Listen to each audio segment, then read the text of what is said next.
Olá, pessoal! Estamos começando o Science, um evento aqui do Instituto Principia, onde eu converso com pesquisadores para saber um pouquinho mais sobre as suas carreiras e, o mais importante, como você pode ser um pesquisador na área. Hoje estou aqui com Gustavo Dalpian. Gustavo, muito obrigada por aceitar nosso convite, de vir aqui conversar com a gente.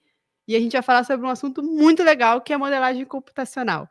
Mas já já a gente chega lá. Antes eu quero apresentar para vocês o Instituto Principia, que é responsável não só por essa iniciativa, como outras.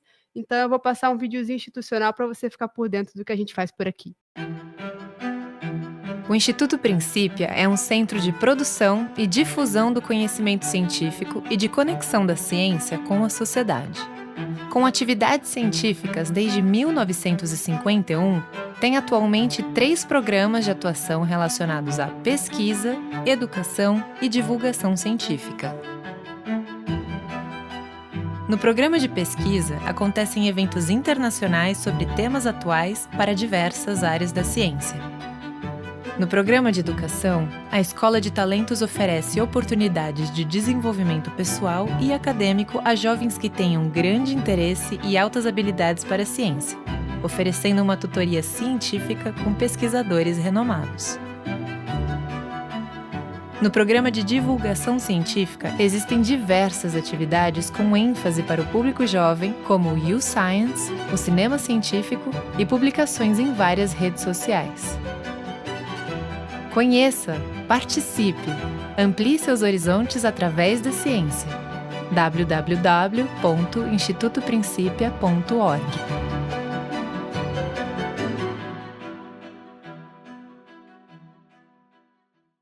Bom, como vocês viram, tem muita coisa legal. Eu convido vocês a entrarem no nosso site, institutoprincipia.org, e também a nos acompanhar nas redes sociais, @Instituto Principia, que aí vocês ficam por dentro da nossa programação e não perdem nada.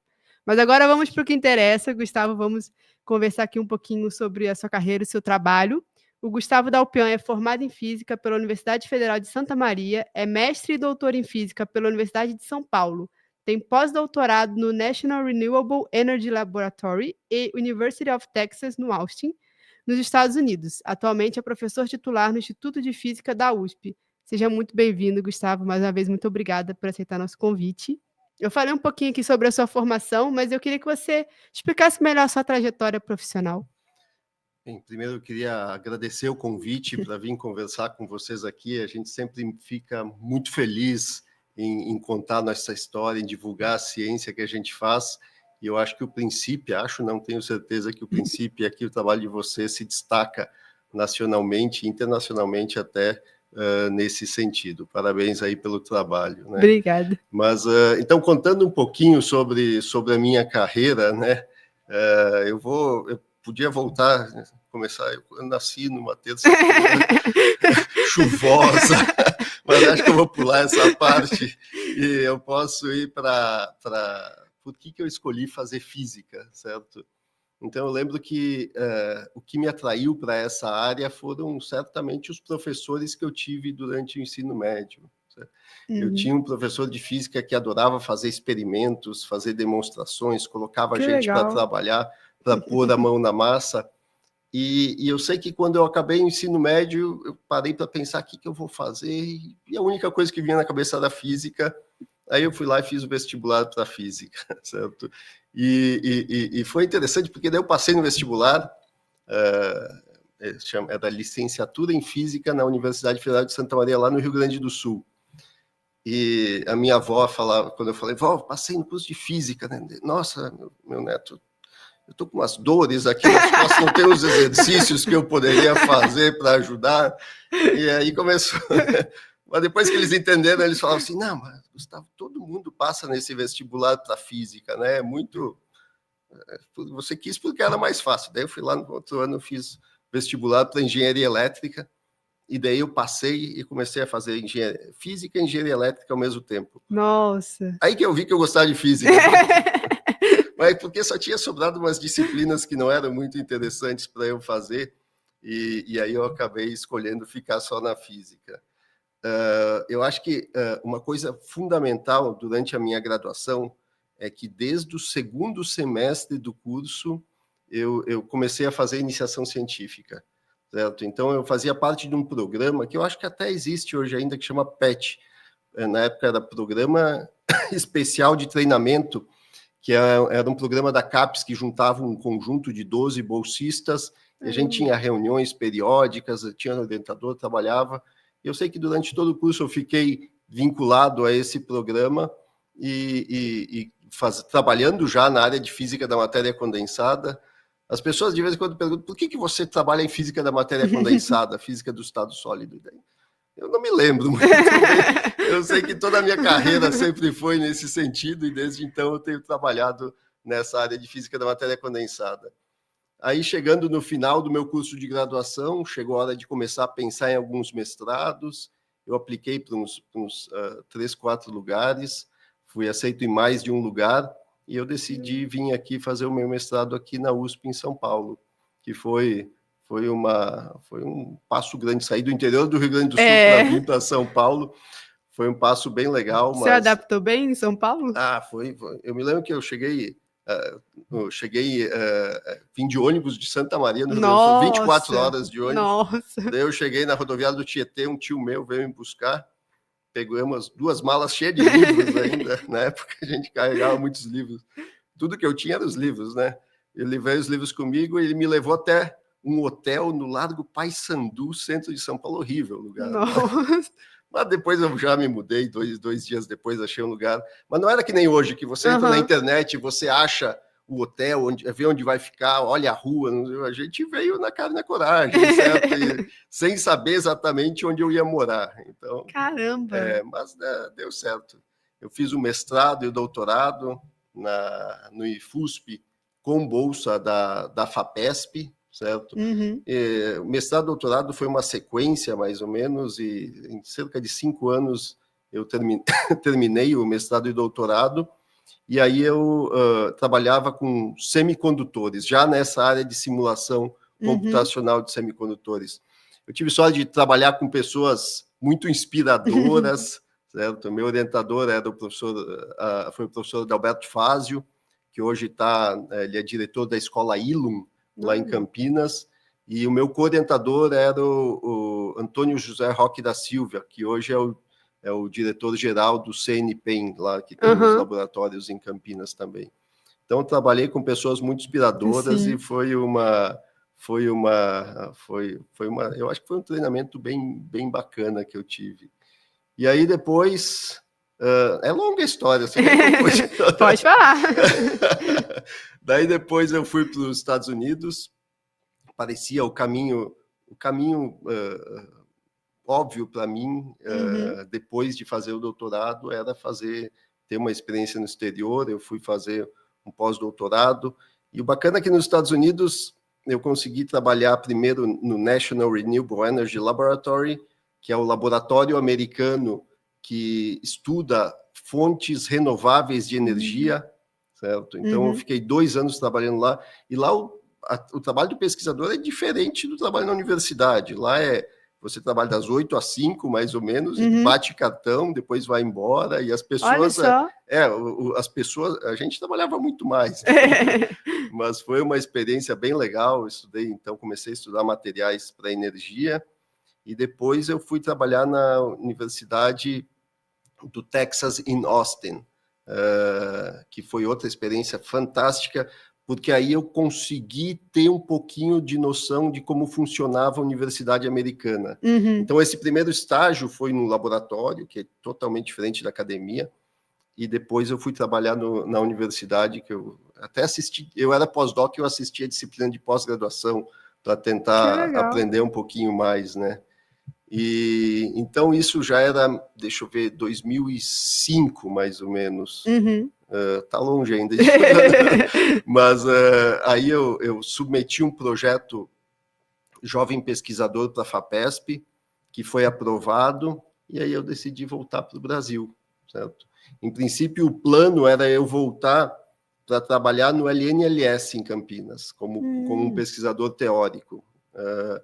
Mas logo que eu cheguei de volta no Brasil, eu prestei um concurso para professor na Universidade Federal do ABC, que na época estava recém sendo criada. Olha só.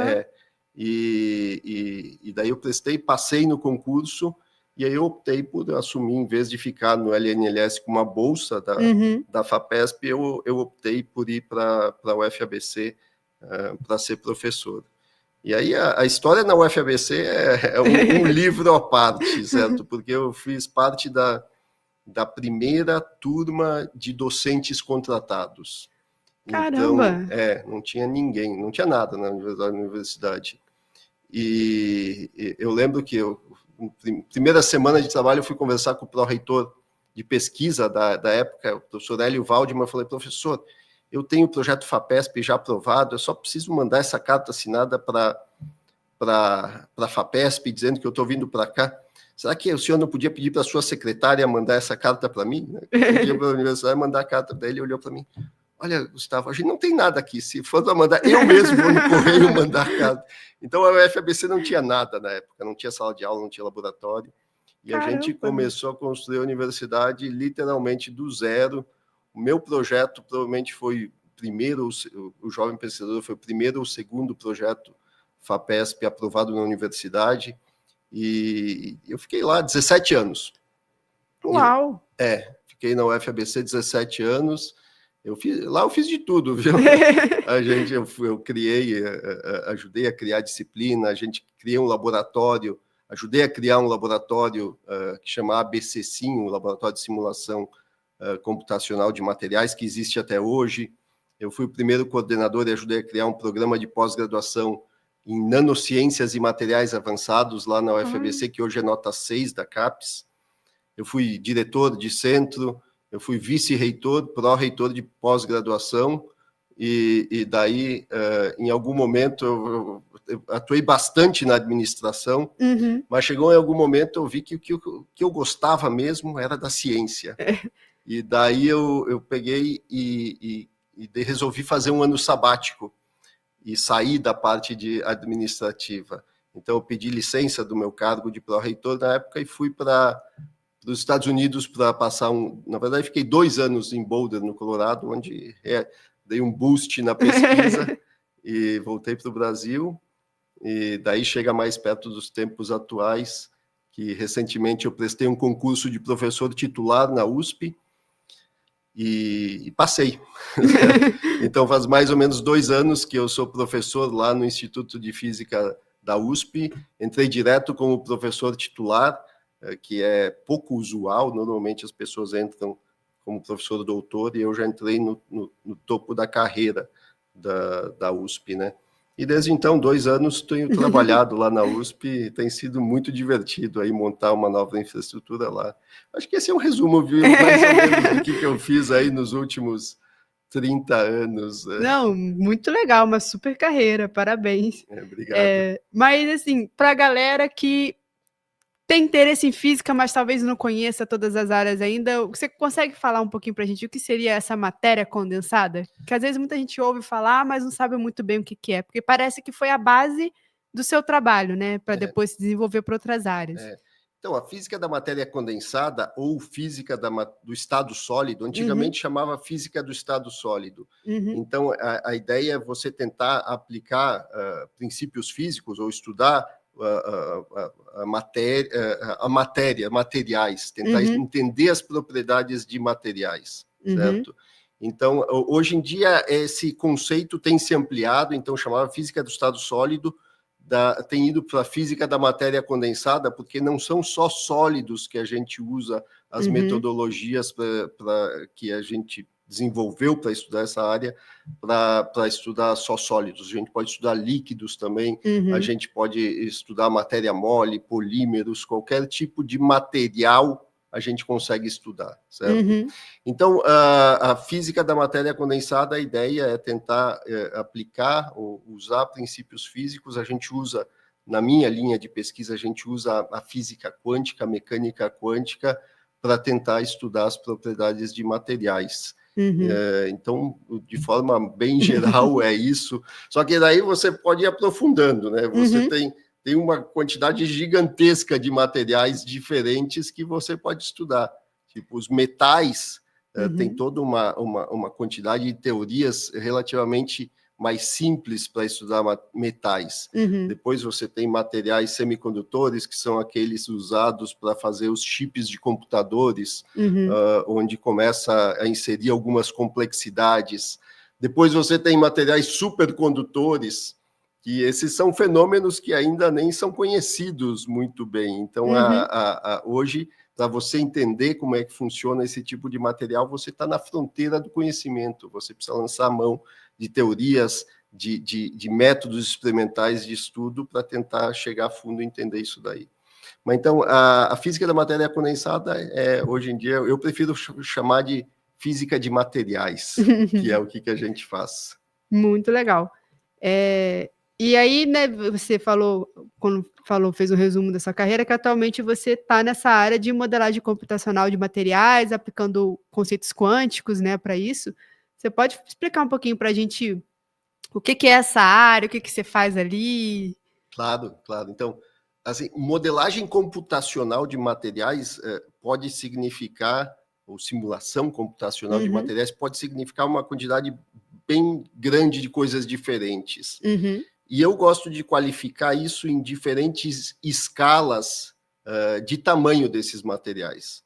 Então, se você pega uma barra de aço e tenta ver qual é que é a resistência desse material, a torção ou qualquer outra coisa, você pode usar leis físicas para tentar fazer simulações e predizer como é que variam as propriedades mecânicas desse tipo de material.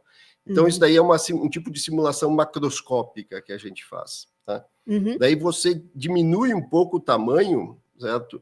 E você começa a pensar em microcristais, certo? Você vai diminuindo a escala de tamanho e vai chegar um momento em que, para você descrever as propriedades desses materiais, você não pode mais utilizar as leis da física clássica, certo? Você não usa mais as equações de Newton somente para descrever essas propriedades. E aí você precisa lançar mão da física quântica. Né? Sim. A física quântica é a parte da física que consegue descrever com sucesso o comportamento de átomos, moléculas ou sólidos em nível atômico. Né? Sim. Então, o nosso foco é tentar usar métodos computacionais. A gente usa computadores, os maiores computadores que tem disponível aqui no Brasil. Que legal. Certo? Então, o maior computador hoje do Brasil disponível para a academia é um computador chamado Santos Dumont, lá em Petrópolis, ele fica lá no LNCC, Laboratório vocês Nacional. usam o computador que está lá no Rio. Isso, então a gente usa esse supercomputador, porque as simulações que a gente faz são mega complicadas, certo? Então elas não dá para fazer. Não é qualquer computador, não é o notebook da sua casa que vai fazer. Não. A gente tem um computador pequeno lá no nosso laboratório. Para quem não conhece, então esse é um computador pequeno, ele tem 96 núcleos, 96 cores, né? E tem 0,5 tera de memória RAM. Então, por aí vai. Então, esse é pequeno. Então, nos computadores grandes, a gente lança mão de simulações que, de vez em quando, ficam rodando semanas até conseguir o resultado final, certo? Então, essa simulação do campo computacional de materiais, as equações são muito complexas, os sistemas são muito complexos, então a gente precisa de computadores para tentar resolver essas equações e obter respostas de propriedades que a gente deseja, certo? Então é mais ou menos nessa vertente. Simulação computacional de materiais pode significar muita coisa diferente, mas o nosso foco é no entendimento quântico da matéria, né? E vocês fazem os testes também mudando condições, tipo temperatura? Sim. Porque os supercondutores têm muito essa questão da temperatura do material. Tem. A gente faz. Isso é uma coisa muito desafiadora, viu? Você tá puxando os nossos limites aqui, porque nesse tipo de simulação quântica que a gente faz, incluir temperatura é desafiador. Mas hoje em dia existem métodos baseados em inteligência artificial que a gente está se debruçando, mas é uma coisa muito, muito nova. Então a gente ainda está aprendendo a fazer, certo? Que o termo técnico são potenciais fitados por algoritmos de inteligência artificial. Então, quando a gente faz isso daí, a gente consegue tentar trabalhar em temperaturas, uma faixa de temperaturas mais ampla, certo? Mas por temperatura é difícil. É interessante o seguinte, a gente conversa muito com experimentais. Então, quando você tem um material, sei lá, um material semicondutor, um chip de semicondutor, os físicos experimentais gostam de analisar esse material, como variam as propriedades desse material, em função de parâmetros externos, tipo temperatura, que é o que você falou, ou pressão. Pressão também é muito interessante. Mas, experimentalmente, é fácil por temperatura e difícil por pressão. No computador é muito fácil por pressão, mas é difícil por temperatura. Que curioso! Então, mas a gente tenta trabalhar nos dois e tenta avançar nessas duas vertentes. Mas a gente tenta fazer... Supercondutores já é outra... Então, para você trabalhar com supercondutores, esses supercondutores é um mundo à parte, certo? Eu diria. Tem uma conferência nos Estados Unidos que chama o March Meeting da American Physics Society, da Sociedade Americana de Física. Esse ano, em março, ele reuniu 15 mil pessoas. É o maior encontro de física que existe. É o maior encontro de física que existe. E faz vários anos que a gente faz a estatística do número de trabalhos por áreas diferentes. E supercondutividade faz muito tempo que é a área que mais tem trabalhos. Uau. Então, essa é uma das áreas mais desafiadoras, eu diria, hoje em dia. E para ser entendida, certo? Tem muitos desafios, tem muito a ser avançado ainda, mas para a gente, computacionalmente, também é desafiador, viu? Então, a gente dá passos de bebê nessa direção dos supercondutores somente. Aí só uma dúvida que me veio, que essa questão, a dificuldade de trabalhar com pressão na parte experimental é pela lógica mesmo da física clássica, de que para você manter a temperatura e aumentar a pressão, você teria que mexer no volume? E aí, você mexendo no volume, pode ser que você altere condições do próprio material, né? Não, isso acontece, mas isso é a física que as pessoas querem entender e querem descobrir. A dificuldade é que para você pôr pressão no material, você precisa usar um aparato experimental muito específico, certo? Então, é como se fosse aqui, vamos lá, eu vou naquela câmera lá, eu acho que vai pegar. Eles pegam, põem um diamante assim, certo? Um diamante mesmo, um diamantão. Eles põem a amostra aqui e põem um outro diamante aqui em cima, certo? Então, com isso, eles apertam dos dois lados e daí você tem pressão. Entendi. Então, é muito caro e tecnicamente, é muito difícil de fazer. Então, por isso que é complicado, sabe? Mas o que eles querem ver é justamente o que você falou, quer dizer, como varia o volume, como variam as propriedades, como é que você mantém tudo isso daí. Essa é a física que a gente quer tentar entender, né? Muito legal. E quando você começou nessa sua pesquisa de modelagem computacional, como que foi esse processo de construir vocês trabalham, você, né, e o seu grupo trabalha com um único modelo que está rodando diversas hipóteses, não sei se o termo é certo, ou vocês estão rodando vários modelos? Como é que foi essa determinação dos modelos? Por onde se começa nessa questão? Esse é um ponto bem legal. Então, certo? A gente usa uma ferramenta, a gente quer usar, vamos ser um pouquinho técnico aqui, mas só um pouquinho, depois eu volto, tá? Então, a gente quer usar as equações ou as leis da física quântica para entender, aplicar essas leis em um conjunto de materiais. Então, vamos pegar um material aí que as pessoas gostam, que é o silício. O silício é o material que é usado para fazer o chip de computador, para fazer a célula solar e várias coisas, certo? Então, a gente quer resolver as equações da física quântica do silício. A equação principal da física quântica que a gente gostaria de resolver é a equação de Schrödinger, que descreve o comportamento da matéria em nível atômico, certo? Mas, na verdade, não é exatamente essa equação. A gente usa uma teoria que chama Teoria do Funcional da Densidade, que foi desenvolvida por Walter Kohn e Hohenberg em 1964, e eles ganharam o Prêmio Nobel de Química em 1998 por isso daí. Então, a gente quer... o modelo que a gente usa, ou a metodologia que a gente usa, é essa teoria do funcional da densidade, certo? Uhum. Daí, vamos lá. Então, esse é o primeiro, determinar qual é que é a metodologia. Aí, do outro lado, o que a gente quer? A gente decide qual material que a gente vai escolher. O legal da física quântica é que ela é uma metodologia que a gente diz que é uma metodologia de primeiros princípios, certo? Então, a única coisa que eu preciso dizer para o computador é o seguinte, bem, virtualmente, isso, certo? Quando a gente quer vender o peixe, a gente conta a história dessa maneira, né? A única coisa que a gente precisa dizer para o computador é o seguinte, é o tipo de átomo que está lá, então, no caso, o átomo de silício, e qual a posição que cada átomo está sentado no espaço, ou está colocado no espaço. Então, essas posições, normalmente, a gente pega de dados experimentais. O pessoal experimental, eles conseguem dizer para a gente qual a distância entre dois átomos, quais são os vizinhos, como é que eles estão organizados. Caramba! Então, a gente consegue descobrir com bastante precisão qual é que a gente chama de estrutura cristalina desse material, e daí a gente diz para o sistema e ele vai dar para a gente, então, quais são as propriedades desse material.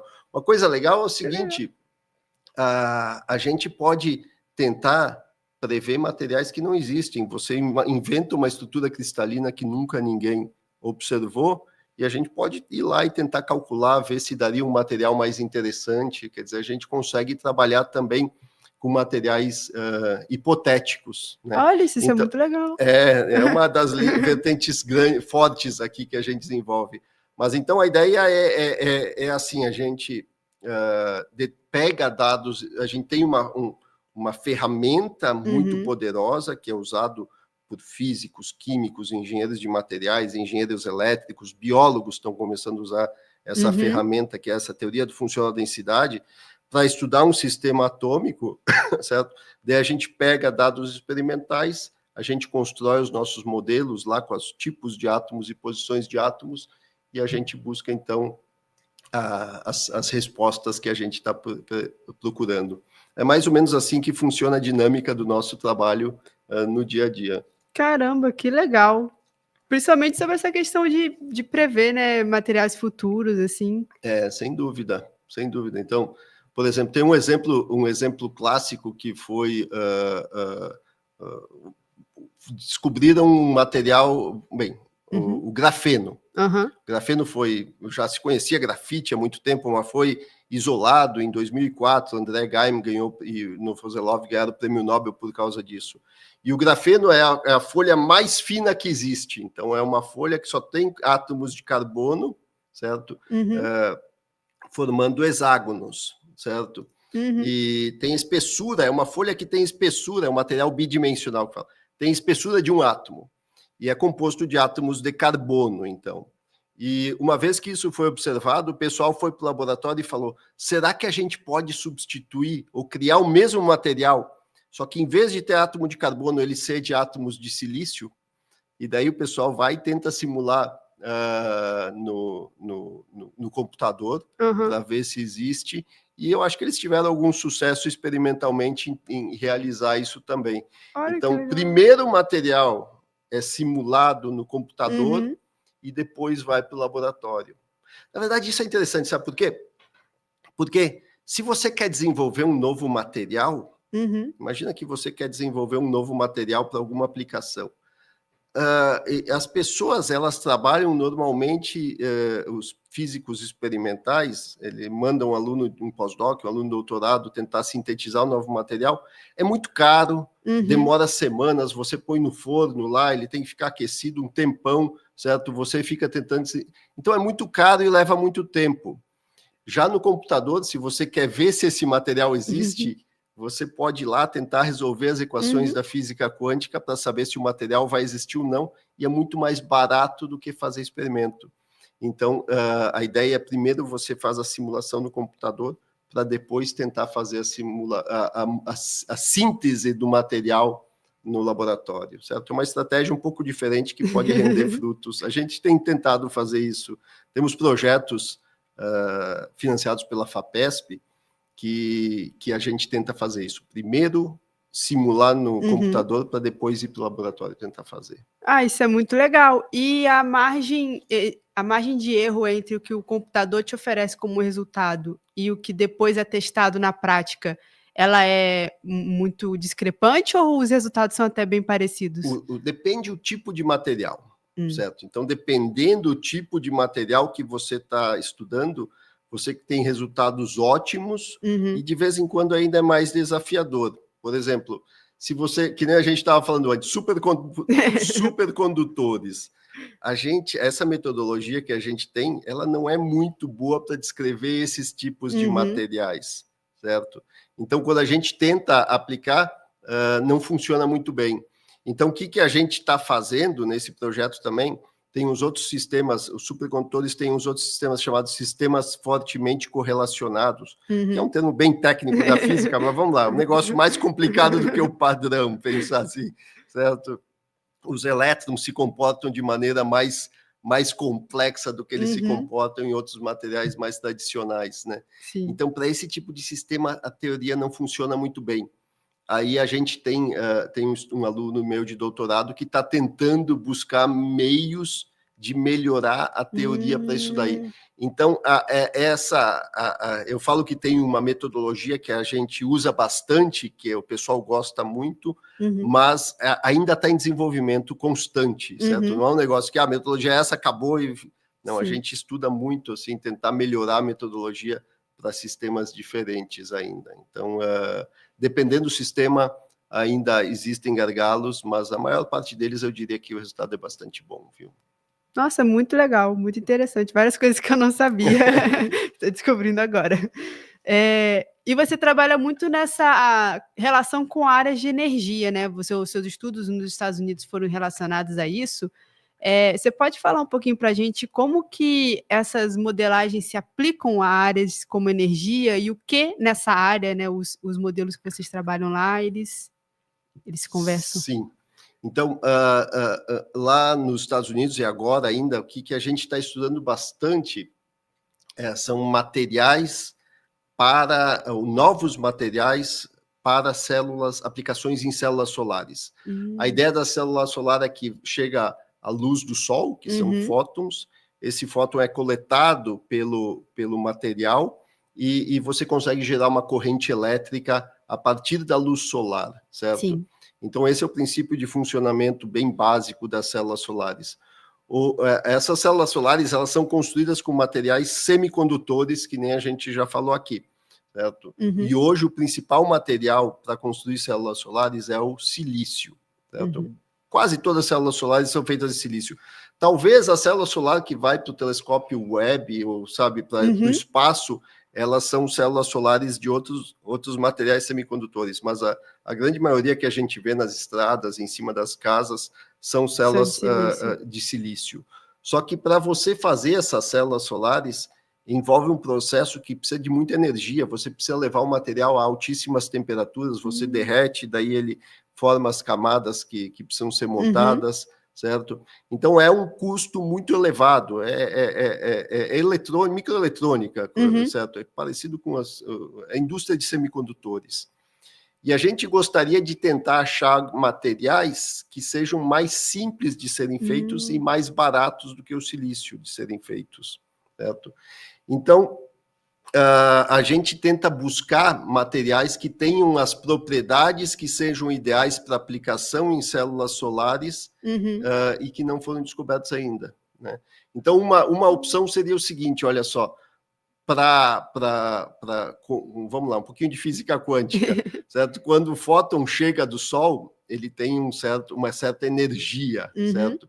E chegam fótons com várias energias diferentes.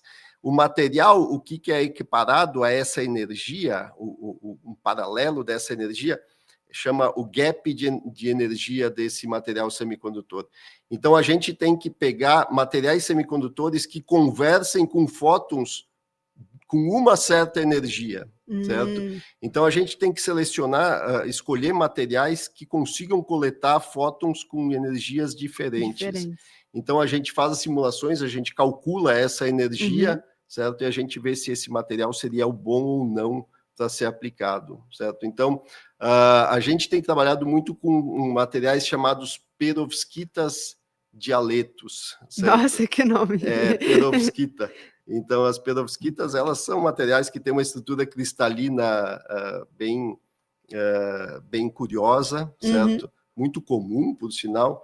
E é engraçado isso daí, porque essas perovskitas, elas foram, na década de 60, 70, o pessoal estudava muito, mas ela era tipo um sal, assim, sabe? E elas eram muito frágeis, nunca mais ninguém estudou. Daí, em 2010, um japonês conseguiu fazer uma célula solar com esse sal, e ela deu muito certo, né? Então, o pessoal começou a aplicar, estudar mais, e a gente, então, tenta simular esses materiais para otimizar as propriedades deles para ser aplicados em células solares. Então, essa é uma das linhas de pesquisa em energia. Uma outra linha, bem rapidinho, que é bem quente, que o pessoal quer fazer é o seguinte: hoje uma forma de energia bem popular que está sendo discutida é hidrogênio, usar o hidrogênio como combustível. Mas daí o problema é como é que você gera o hidrogênio. A ideia é você quebrar a molécula da água, gera hidrogênio e oxigênio. E para quebrar a molécula da água, a ideia é que você coloca a água em cima de uma superfície, né? Você joga a luz do sol, e vai começar a separar a água sozinho. Por quê? Porque esse material, quando em contato com a luz do sol, ele consegue quebrar a molécula da água. Então, o que a gente faz? A gente tenta estudar computacionalmente quais materiais poderiam ser bons para aplicar como esse material que vai ajudar a quebrar a molécula d'água. Essa é outra linha bem quente que tá em andamento aí também. Isso eu nunca tinha ouvido falar. Essa da questão solar das placas, né? É legal porque pode baratear o custo, né? Porque para você botar um painel solar é super caro hoje em dia. E aí você vai tendo isso mais barateado, maior parte da população pode ter, e aí você tem uma energia mais renovável, né? Então isso daí, sem dúvida. A ideia é levar esse tipo de dispositivo para a maior parte de pessoas possíveis. Essas células solares de perovskitas, elas têm as vantagens que você pode crescer ela em cima do plástico, daí você dobra ela, certo? Você leva para um lado para o outro. Então, além de ser mais barata, certo? Eu acho que ela tem umas outras aplicações que esses outros painéis não seriam úteis, e a gente consegue. Então, eu não diria que esses materiais eles vão substituir 100% o silício. Claro. Mas eu acho que tem um espaço para elas bem legal aí que elas poderiam ocupar, certo? Sim. Então tem espaço até para essas células solares ultra caras para ser mandadas para o espaço, por exemplo, né? Então você vê que a quantidade de aplicações pode ser bem variada. Sim, é muito legal. Adorei saber dessas linhas, assim, não tinha muito conhecimento. E você, como mencionou várias vezes, né, sobre o seu pós-doutorado no exterior, você pode contar mais um pouquinho para a gente melhor como foi essa experiência de estar lá, até mesmo essas diferenças que você viu, né, de lá para cá, até onde eu entendo, lá é mais comum você ter institutos de pesquisa, né? Aqui a gente tem poucos, o CNPq é um deles, mas geralmente a pesquisa está mais vinculada à universidade, né? Então, conta para a gente um pouquinho como foi essa experiência e se você acredita que isso é uma etapa importante para quem está, né, na sua formação profissional. Olha, não tenho dúvida nenhuma que essa é uma etapa super importante para o cientista, certo? Então, ter essa experiência internacional, eu vejo como sendo uma etapa ultra importante. Não quer dizer que todo mundo tem que ir. Tem pessoas excelentes que fazem sua pesquisa sem nunca ter ido para o exterior. Agora, eu acho que faz muito bem. Eu vou um ponto além, viu? Na verdade, esses dias veio um aluno meu do curso de graduação em física falar: professor, eu fui aprovado para fazer física com bolsa numa universidade americana, certo? E daí ele falou: professor, será que eu vou? Né? Eu falei: pense o seguinte, ó. A USP, ele era aluno da USP. A USP está entre os melhores cursos de física do Brasil e do mundo. Então, eu falei, muito provável que se você quer aprender física que você vai aprender aqui, a sua formação vai ser melhor aqui que lá. É minha impressão, Tá? Agora, a experiência de fazer uma graduação no exterior é uma coisa única na vida. Eu falei, vai, nem pensar, entendeu? Eu tenho uma visão de que a experiência internacional, conhecer lugares diferentes, certo? E eu tento ensinar isso para os meus filhos, é uma coisa, além de ser profissional, pessoalmente é uma vivência fantástica que seria Engrandece ótimo. muito também. Engrandece muito, você aprende culturas diferentes, você aprende formas diferentes de pensar, certo? Você vê que tem formas diferentes de agir. É uma experiência que eu considero super importante, além do ponto de vista profissional, para a vivência, né, do indivíduo, certo? Então, voltando mais para a pesquisa, assim, a minha impressão é que lá eles fazem uma ciência de modo bem profissional, certo? Aqui certamente tem lugares que fazem ciência de forma muito profissional, mas lá você vê que é um trabalho, certo? Sim. Aqui a gente pensa... Aqui a gente luta contra essa visão de que estudo não é trabalho. Exatamente, lá não, lá é um trabalho, certo? Então é uma coisa que eu falei, eu tinha colegas, eu trabalhava num cubículo que dividia com um pesquisador chinês no meu primeiro pós-doutorado. Ele chegava às 8, meio-dia ele ia almoçar, 1 hora voltava, 5 horas ele ia para casa e acabou, certo? E era ótimo, ele produzia muito, porque era um trabalho altamente focado, certo? Então era ótimo, né? Eu era um pouquinho mais cansado, né? Eu trabalhava fim de semana, trabalhava de noite, trabalhava todas as horas, né? Mas uma coisa que eu queria dizer, bem, só para fechar assim essa experiência internacional, eu acho que é fundamental para o pesquisador. Eu falo para os meus alunos que eles devem buscar a experiência internacional, certo? Passar, seja na graduação, no mestrado, no doutorado, depois fazer um pós-doutorado. Depois que é professor, eu acho que a pessoa devia, a cada poucos anos, voltar para o exterior para dar um refresh, assim, refrescar isso daí, certo?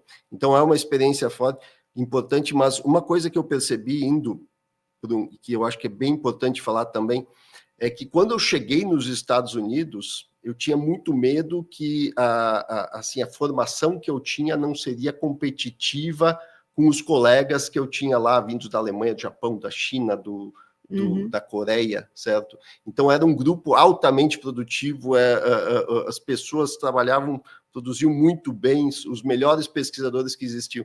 E quando eu cheguei lá, eu vi que eles não eram melhores que a gente, certo? Então, a formação é importante para ver isso também, para ver que o pesquisador que a gente treina aqui, os cientistas que a gente treina aqui, podem competir de igual para igual com essas pessoas. Eu vi que eram pessoas iguais a eu, certo? E foi muito bacana. Essa experiência eu conto para todo mundo, eu acho que foi muito bacana, viu? Isso é muito legal, né, para a gente poder ter noção de que a gente faz aqui sim um trabalho de competitividade internacional. Sem dúvida. E a gente tem muito reconhecimento internacional em diversas áreas. Sem dúvida nenhuma, sem dúvida nenhuma. Isso é muito legal, Gustavo. E assim, quais foram os principais desafios que você acha assim que se enfrentou ao longo da sua carreira? Olha, eu acredito que o principal desafio... Bem, tem um desafio que é um desafio que a gente gosta, certo? Que é por isso que é um desafio científico, certo? A gente quer descobrir uma ciência nova, a gente quer fazer coisas novas, tem um desafio científico intrínseco do nosso trabalho. O nosso trabalho é resolver problemas, é resolver desafios. Então, esse é o primeiro desafio, que é um desafio bom. Agora, durante a minha carreira, eu atuei, além de fazer pesquisa, que foi o que eu fui treinado, certo? Durante o doutorado, a gente é treinado para fazer pesquisa. Durante o pós-doutorado, a gente é treinado para fazer pesquisa. Durante a minha carreira, eu percebi que a vida do pesquisador vai além de só fazer pesquisa. A gente normalmente trabalha numa universidade, então a gente dá aula, a gente faz gestão, a gente tem que vir aqui conversar com o público leigo, nós não somos treinados para conversar com o público leigo, certo? O nível do discurso tem que ser diferenciado, a gente tem que tentar ajustar a forma como a gente conta. E a gente não é treinado para essas coisas, a gente não é treinado para fazer gestão, a gente nem é treinado para dar aula. Os meus alunos gostam muito da minha aula, mas eu fui desenvolvendo as metodologias que eu achava que eram interessantes, certo? A gente não é treinado para aprender a falar com o público, certo? Então, acho que o grande desafio da carreira de pesquisador, da carreira acadêmica hoje, eu acho que é atuar nessas outras frentes que nós não estamos acostumados a lidar. Nós não fomos treinados para lidar com isso. E são frentes que tem muito a se aprender, certo? Tem gente muito boa trabalhando com isso daí, certo? A gente devia tentar treinar mais os nossos docentes para aprenderem a fazer essas coisas. Acho que esse que é o grande desafio, Cecília. Você tocou num ponto muito importante mesmo, Gustavo, que realmente é preciso ter essa ponte com a sociedade, né, dos trabalhos que estão sendo feitos na ciência, para as pessoas terem mais conhecimento de ciência, na verdade, né? Sem Acho que dúvida. está faltando isso, realmente. E como é que você vê o futuro da modelagem computacional na sua área? O futuro, eu não, se eu soubesse, né, tivesse uma bola... Não, mas eu posso dar uns pitacos, né? Por favor. Eu não tenho, na verdade, eu não tenho dúvida nenhuma que o futuro está na inteligência artificial, certo? Então, não tenho dúvida nenhuma. Não tem como escapar da inteligência. Não tem como escapar, certo? Então, todos as metodologias que a gente aprendeu, a gente usava métodos, já usava computadores, a gente sempre usou computadores, certo? Inteligência artificial diz respeito ao uso de métodos computacionais e computadores. Então, a gente já estava nesse mundo e ir para a inteligência artificial, a gente vem fazendo muita pesquisa usando inteligência artificial hoje em dia, é uma das linhas fortes do nosso grupo de pesquisa, é a inteligência artificial, e o futuro certamente vai estar nisso, certo? Então, todos os métodos que a gente usava, a gente está começando a incorporar em alguma etapa do trabalho, alguma coisa relacionada à inteligência artificial. Tem trabalhos que usam mais inteligência artificial, tem trabalhos que usam menos inteligência artificial, e tem vários sabores de inteligência artificial que a gente pode lidar, certo? Tem uma inteligência artificial que é a mais corriqueira, que é assim, olha, tipo, o Google hoje você aponta o celular para um gato e ele diz, é um gato, né? Ele reconhece fotos, né? Sim. É a inteligência artificial que faz isso. Então, a gente pode usar a inteligência artificial para tentar prever propriedades de materiais, certo? Então, a gente treina os nossos algoritmos com muitos materiais, a gente tenta prever a propriedade de um material baseado no conhecimento anterior que a gente tem de todos os outros materiais. Essa é uma vertente, tá? Agora, tem uma outra vertente que é tentar descobrir ciência nova através da inteligência artificial. Quer dizer, que é inteligência... Essa é uma das que eu mais gosto, né? É inteligência artificial interpretável, que a gente chama. A gente treina um algoritmo... você que gosta de astronomia. Tem um artigo que saiu no Physical Review Letters, eu não me lembro mais dos detalhes, mas eles pegaram e passaram os dados da evolução dos planetas do sistema solar, certo?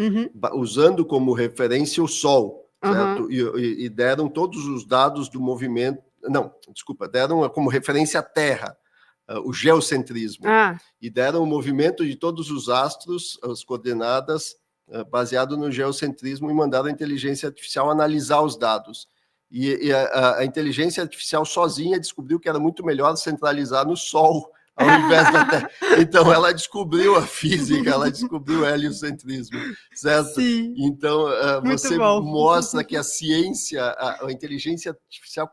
É óbvio que esse caso a gente sabia qual é que era a resposta, mas saiu um artigo numa revista importante. Mas é até mesmo importante para a gente saber até que ponto a gente pode confiar ou não numa inteligência artificial, né? Porque se ela oferece modelos já, o que a gente já sabe como funciona, a gente constrói uma confiança, né? Essa que é a ideia, Então, a gente tem tem uma linha que é a gente tentar descobrir nova ciência através da inteligência artificial, certo? Então, assim, a modelagem, a simulação computacional para o futuro, eu não tenho dúvida nenhuma que diz respeito a incluir inteligência artificial nos métodos que a gente tá usando. Nossa, muito legal, muito interessante. Realmente, as inteligências artificiais vieram para dominar o mundo. Mas sem o apocalipse zumbi das ficções científicas. Bom, Gustavo, a gente está indo para o finalzinho da nossa conversa. Oh, que pena. Passou rápido, né? Tem mais alguma coisa que eu não perguntei, mas você gostaria de falar? Você quer deixar algum recado, alguma coisa? Eu acho que sim. Eu acho que eu poderia falar seria um recado para os jovens que estão querendo entrar nessa linha de ciência, certo? Então, são pessoas que estão se formando, estão estudando, são estudantes de física, de matemática, engenharia, astronomia, certo? E quando eu era jovem, a minha mãe falava assim para mim: olha, Gustavo, você precisa estudar inglês, porque o futuro vai ser, as pessoas vão ter que saber falar inglês. E ela estava certa, né?